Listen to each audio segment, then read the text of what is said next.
Actually सबसे बड़ी जो चीज होती है वो होती है हम लोगों की फ्रीक्वेंसी। ठीक है, तो हम लोग किस फ्रीक्वेंसी पे अपने जीवन को जी रहे हैं ये बताता है कि हम लोग कितने ज्यादा मानसिक रूप से प्रबल है और कितने ज्यादा मानसिक रूप से दुर्बल है। क्योंकि मैंने अक्सर देखा है कि कुछ लोग जो बहुत ज्यादा एंजाइटी के अंदर होते हैं, डिप्रेशन के अंदर होते हैं, इन सब की जो फ्रीक्वेंसी होती है ना वो बहुत लो फ्रीक्वेंसी होती है। जो स्पिरिचुअल इंसान होते हैं वो थोड़े हाई फ्रीक्वेंसी पे होते हैं।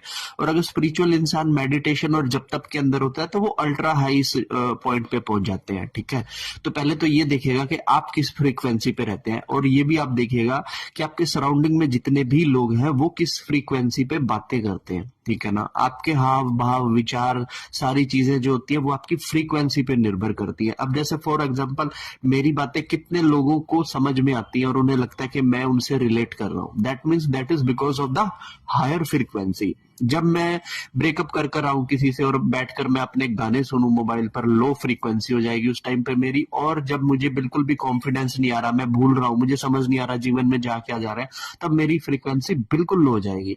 इसीलिए मैं बोलता हूं कि जब तक स्पिरिचुअलिटी अध्यात्म ये आपकी फ्रीक्वेंसीज को भी हाई करता है। और एक हाई फ्रीक्वेंसी वाला व्यक्ति को ना तो दुख में दुख लगता है ना ही सुख में कोई जैसा सुख लगता है, वो हमेशा एक न्यूट्रल पे बना रहता है।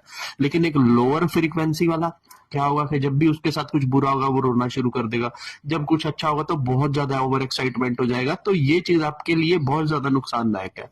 आप लोग अपने अध्यात्म में आइए, अपनी फ्रीक्वेंसी को हाई कीजिए और चलने दीजिए, जो चल रहा है सबके साथ है सुख दुख, तो इसमें डरने वाली क्या बात है। ठीक है, तो आशा करता हूँ मेरी बात आप लोगों को समझ में आई होगी कि कैसे हमें अपनी फ्रीक्वेंसी हमें मैटर करती है हमारे जीवन के अंदर। और आपको आज मैं दो चीजें और बता देता हूँ जिससे आप अपनी फ्रीक्वेंसी को बढ़ा सकते हैं। पहली चीज आप ये कर सकते हैं कि आप अपना मेडिटेशन को स्टार्ट कीजिए। अगर आप नहीं करते मेडिटेशन तो मेडिटेशन स्टार्ट कीजिए अपनी फ्रीक्वेंसी बढ़ाने के लिए। और दूसरी चीज आप ये कर सकते हैं कि आप लोग मुझे फॉलो कर सकते हैं अपनी फ्रीक्वेंसीज को बढ़ाने के लिए।